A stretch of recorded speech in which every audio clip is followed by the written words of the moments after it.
And we are here on the Banks versus Banks matter. And this is on plaintiff's motion to take your children and your money. Judge Can, you said money. Oh, did I say money? I mean child support and attorney fees. Mr. Smurf, how much money do you want from this family for your attorney fees? Oh ma'am, I'm glad you asked. I really want Mr. Banks' mountain house and his boat. Will you get me his beach house too? Of course, Mr. Smurf. Did you write it in the pre-written order? Mrs. Loon. Mrs. Loon. Where did you go? I hope you brought me my tea and Mr. Smurf's pre-written order that he wrote me for this hearing. You know I'm just too tired to listen to evidence and write an order. I haven't had to really listen to evidence for years. Mr. Smurf, you have spoiled me. Judge Can, you said pre-written order. Remember, we haven't started the trial. They cannot know I pre-write and send you the order. Oh, did I say pre-written order? Mr. Smurf, I mean our script. Did you send me our script?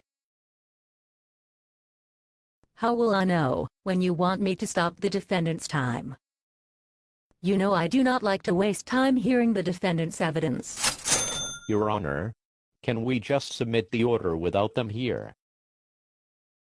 Well, the Chief District Court judge makes her rulings with only one side present. So, that will probably work for us. They do not call me the wizard for nothing. Yes, Your Honor. I have been waiting for this moment. Just sign and email me back the pre-written order and I will own Mr. Banks' beach house, mountain house, and boat by the end of this month. Do not forget that you have to take Mr. Banks' children, because we have to justify a reason for him to pay all of my attorney fees.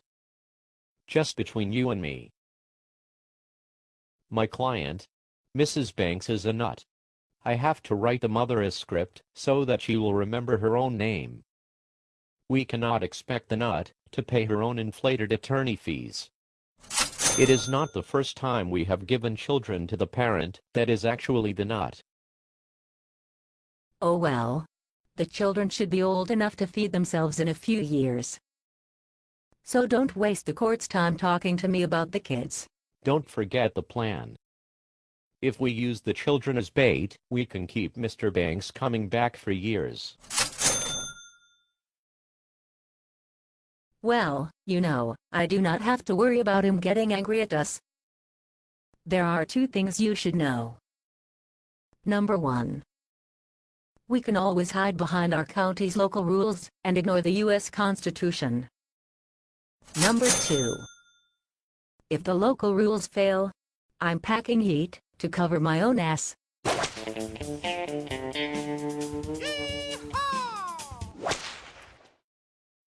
Oh, Mr. Banks has arrived. Mr. Banks, we did not expect you to make it to the hearing. I did not think that I sent you a notice of this hearing. Mr. Banks, have a seat, Mr. Banks. Mr. Banks, I said have a seat.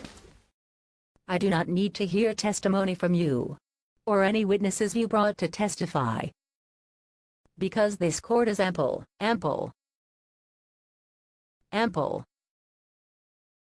evidence to rule on this matter.